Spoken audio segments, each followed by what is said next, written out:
Good people, welcome to FiddleHed Fiddle Lessons. Good to see you again. This lesson is 6 tips for playing the pinky finger. It's a very difficult thing for fiddlers, the 4th finger, also known as the 4th finger. So I'm going to give you the 6 tips right up front, and then I'm going to go in more detail. Number 1, 4th finger plucking. Number 2, use the octave below. Number 3, use the open string.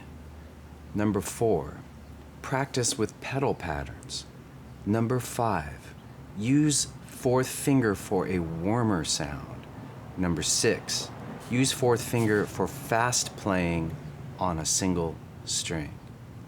Okay, so the first idea is 4th finger plucking, and basically you're strengthening the 4th finger by plucking. That's it. That's the whole tip.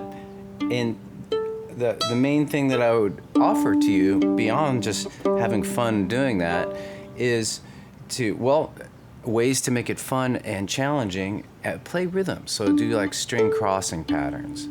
First start with like D, A, and then see if you can do more complex rhythms like hoedown. So not only are you building strength, but you're building coordination and musicality. And then I teach a bunch of kind of drummer patterns that translate well to fiddle, like paradiddle, D, D, A, D, A, A, D, A, D, D, A, D. All right, here's another one that I call ski-daddle, which is a kind of a polyrhythmic pattern. We can go A, D, D, A, D, D, A, D. That's 1 rep, and then 2 reps would be.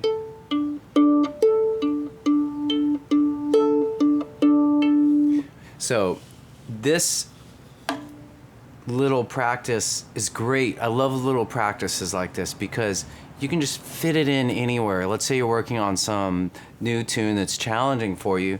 Just take a break from it, Take a mental break and just strengthen your 4th finger for a minute. Whatever you end up doing, do it on all the pairs too. I should note that's important. Maybe you want to skip strings like A, G, G, A, G, G, A, G. See how creative you can get. And then go back to that challenging thing. This process I call interleaving. I didn't make that up, but I use that term, interleaving, where you're practicing a few different things. You maybe hit a wall with one thing and you're like, okay, I'm going to go do this other thing just for a little bit so then I can approach that other thing with fresh mindset. Okay, the second tip is to use the octave below. So now let's get into actually playing using the 4th finger. The basic idea is we're using the powerful tool of transposing or transposition. So say you're playing on the E string, you're using 4th finger or pinky there. Let's say you're doing Mary Had a Little Lamb, the notes are 4, 3, low 2, 3, 4, 4. Just a little phrase from that. So that's B, A, G, A, B, B, B. So this powerful tip is basically saying do the same thing an octave below. So I'm assuming that if you're struggling with 4th finger, that this will be easier for you, A1. So you're more likely to play that in tune, right? So if you can play that well and play it in tune, then that becomes a reference for you when playing it up high. And now we set up what I call a practice loop. We alternate between the challenging thing of playing it up high with 4th, and then playing it down low, starting A1. That was easier. Now, back to that challenge.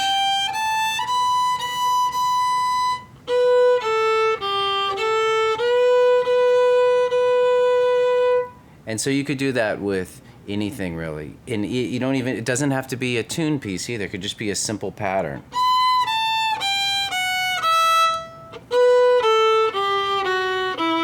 So that's just walking straight down like a G major scale.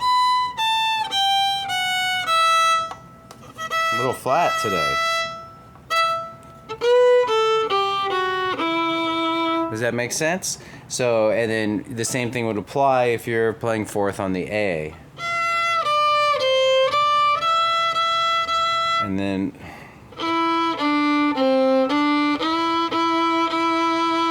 so if you've tried fourth, you know that it'll be a little harder on the A string. So you like generally try things on the E string first. That should be its own tip. Oh, I wish I would have thought of that. Oh well. So there you go. Bonus extra tip, free of charge. Okay, let's move on to number 3, which is use the open string.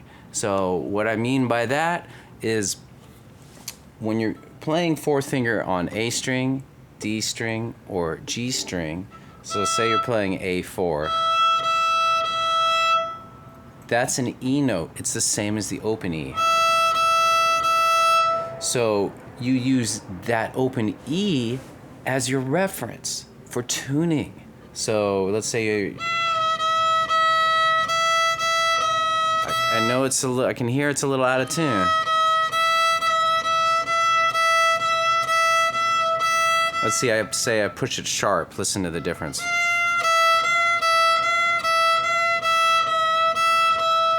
You'll hear when it really clicks in. Now, a more advanced version of using this tool is to play a double stop, but fourth finger double stops are hard. So if you've never done double stops at all before, I don't recommend trying it just yet. But if you're very comfortable with double stops, then that's a great test too. You really, really hear it when it's off. Ugh. A side note, a lot of what gives fiddling a cool sound is a temporary bit of dissonance that resolves. So something like,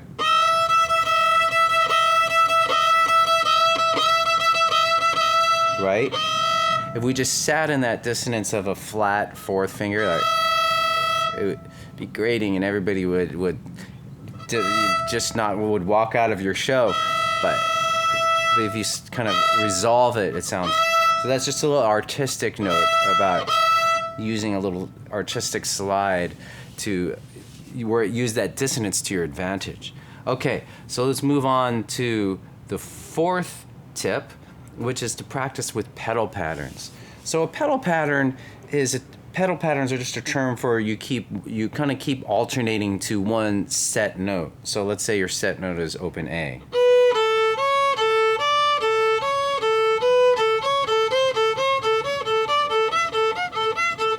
Whatever your pattern is, you're always alternating to open A. So you could make up pedal patterns for fourth finger. But we could also do a pattern where we alternate always to the fourth finger. So 3, 4. Actually, let's do it on the E string. Like I said earlier, it's always good to start your fourth finger practice on the E. It's a little easier. So 3 to 4. Low 2 to 4. 3, 4, right? And then we can just extend that idea and add 1, 4, open 4.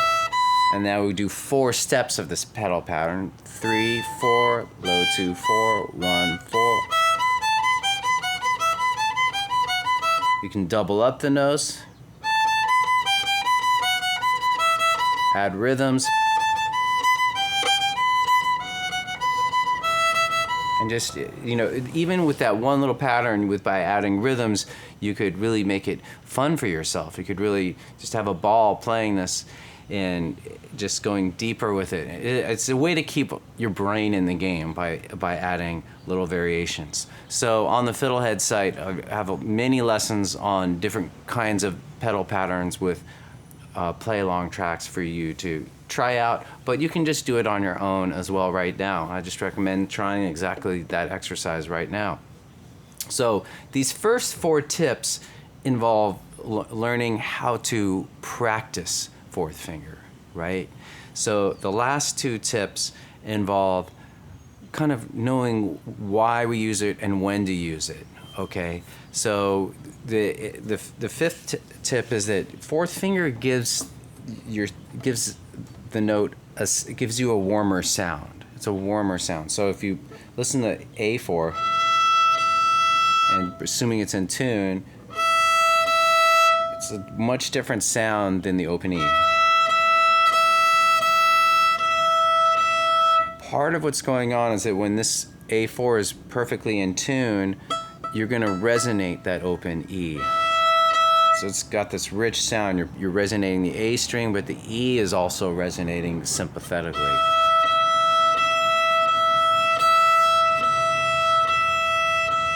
So it's especially nice when if you're strong enough on your fourth finger, then on certain tunes you can get it's just a warmer sound. In classical music, they use fourth finger almost to a fault. They kind of have a bit of an aversion to open strings.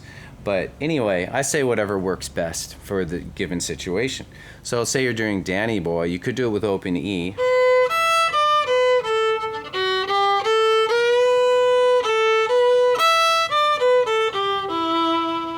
So there's that part where we go up to open E, but you could also use fourth finger.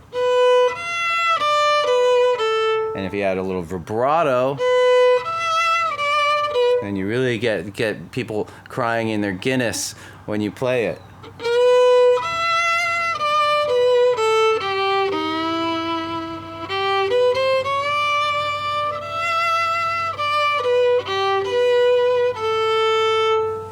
All right, so the gist of this fifth tip is that the fourth finger really just gives you more like depth of a sound, more warmth. Okay, and the sixth tip is that in certain situations, it'll allow you to play faster.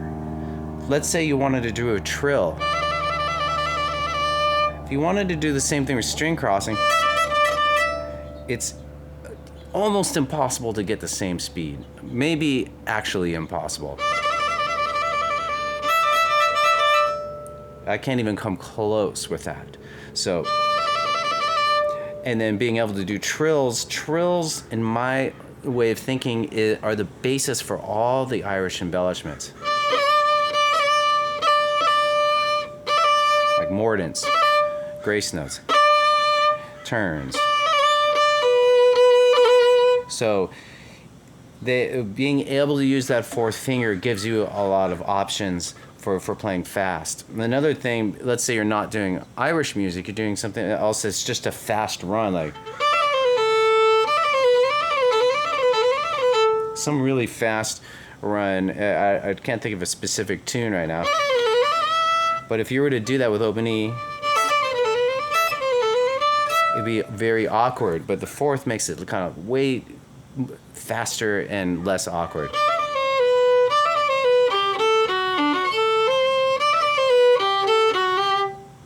It's a fiddle tune. I can't remember what it is.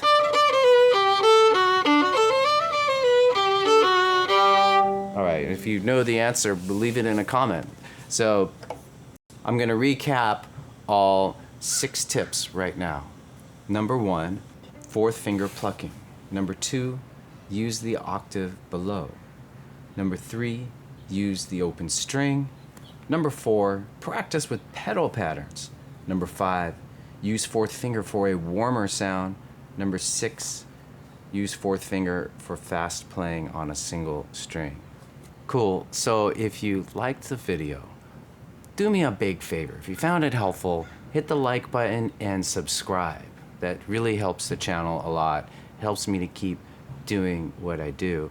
I also want to mention that I teach through a website, and that the big thing that we've added to the experience is group lessons.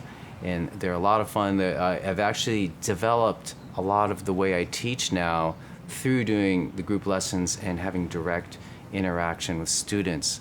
And not only is it a lot of fun for me and for the students, but I feel like we are collectively building this method of learning together. I feel like it's just being channeled. It's not even me anymore. So if you're at all interested in that, I encourage you to check out FiddleHed, and I'd offer a free 2-week trial. So then you have full access to the site, full access to group lessons if you do that. All right, well, we're coming to the end of another action-packed FiddleHed Fiddle lesson. I'm still in LA for the moment. We just sold this house, and we're gonna be kind of floating around, subletting places for a little while, but starting to feel a little sad to leave it, but I'm getting in some good lesson creation time while I can. And I just want to say thanks to you all for watching, and please keep the comments coming and keep on fiddling, keep making music. The world's a crazy place, right? We need more music. I think that's the answer. I'm just saying. All right, so long. Go to FiddleHed.com for a progressive, step-by-step course outline, color-coded tabs, play-along tracks, sheet music, and much more. Thanks for watching the video. Excellent! And don't forget to subscribe. Thanks.